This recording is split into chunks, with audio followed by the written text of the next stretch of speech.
पंडित की भूमिका में, अक्षित पर्सन 1 की भूमिका।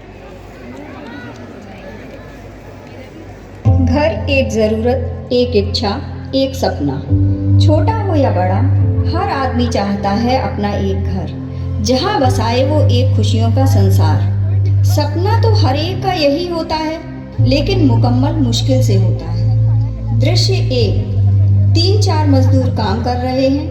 सबसे आगे एक स्त्री और एक पुरुष ईंट पर ईंट रखकर दीवार खड़ी कर रहे हैं, जिनका नाम मीनू और सुनील है। आखिर कब तक यूं ही हम दूसरों के मकान बनाते रहेंगे?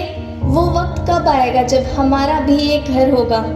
तू चिंता ना कर मीनू, मैंने मालिक से बात कर ली है। वो हमें उधार देने के लिए मान गए।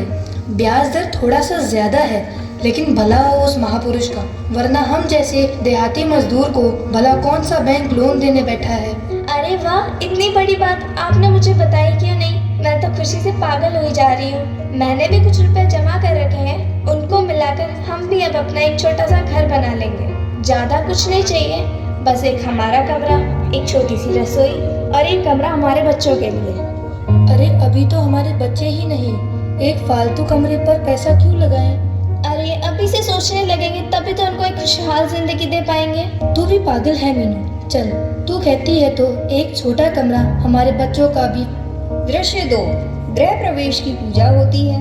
मीनू और सुनील के साथ 2-4 लोग आसपास के होते हैं। ओम मंगलम भगवान विष्णु मंगलम गरुड़ध्वजा मंगलम पुंडरीकाक्षम मंगलाय तनोहरि सर्वमंगल मांगल्ये शिवे सर्वार्थ साधिके शरण्ये त्र्यंबके गौरी नारायणी नमोस्तुते।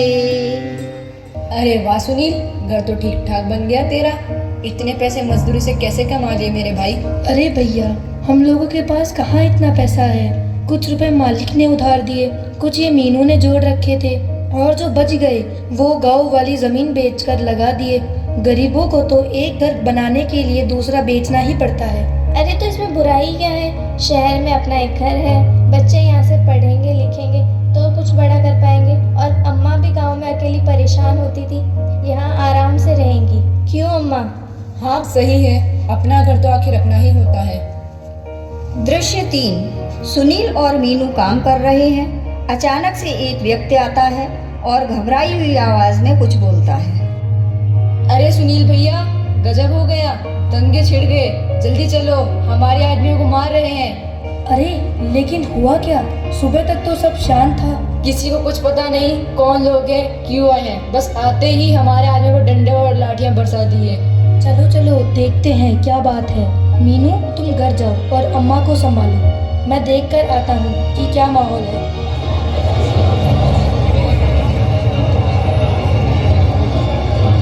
ये तो बहुत गंभीर मामला लगता है, लेकिन ये लोग हैं कौन? अरे सुनने में आया कि किसी ने एक बहुत बड़े बिल्डर के बेटे पे गोली चला दी। लड़का तो बच गया, लेकिन इनको लगता है हमारे मोहल्ले का ही कोई था।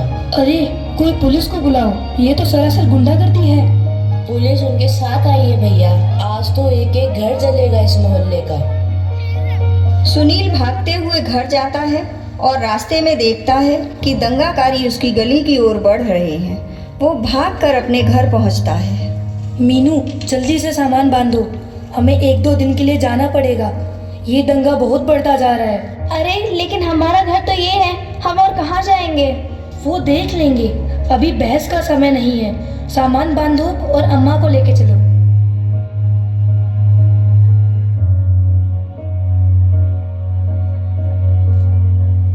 दृश्य 5। मीनू और सुनील हताश होकर अपने घर को देखते हैं और वो परेशान होकर इधर उधर देखते हैं और बिखरा हुआ सामान बटोरते हैं। क्या मिला आखिर उन्हें हमारा घर उजाड़ कर? बने बनाए घर की क्या हालत कर दी है देखो। ऐसा लगता ही नहीं कोई घर भी था यहाँ। हमारी खुशियों के आशियाने को तोड़ गए। आखिर क्यों?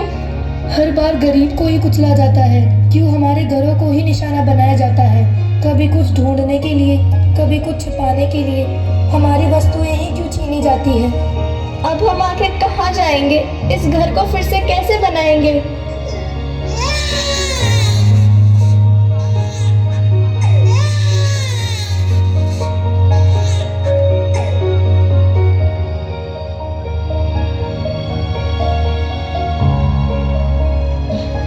आखिर कौन है ये बच्चा?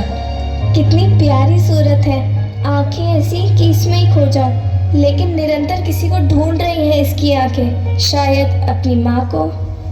पूरे मोहल्ले में पूछ आया, किसी को नहीं पता ये किसका बच्चा है। दंगे में घायल हुए लोग अस्पताल में हैं और जो ना बचे उनकी तो अभी पहचान भी नहीं हो पाई।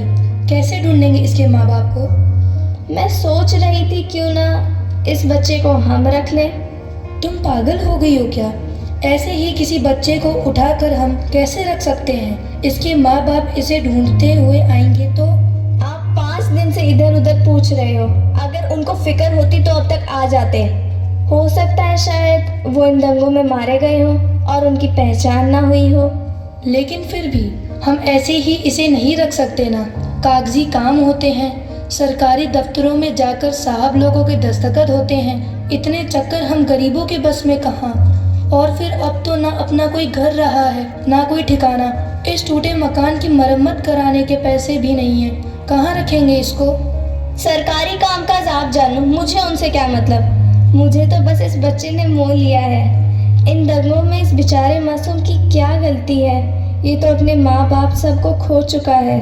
क्या इंसानियत के नाते ही हम इसे नहीं पाल सकते? मकान ना रहा तो ना सही, और फिर गरीबों के पास कहाँ होता है उनका सलामत घर। कभी विकास के नाम पर, कभी दंगों के कारण किसी ना किसी बहाने उजड़ ही जाते हैं।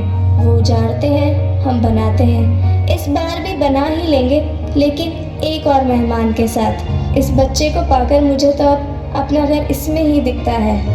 सुनील मीनू के पास बैठता है और बच्चे को निहारता है। फिर मीनू की ओर देखकर दोनों को गले से लगा लेता है। अपने सपनों का घर उजड़ने पर भी इन्होंने बसा लिया अपनी खुशियों का आशियाना। मकान टूटा, सपने टूटे, लेकिन छूटी नहीं तो इनकी इंसानियत और इनकी ममता।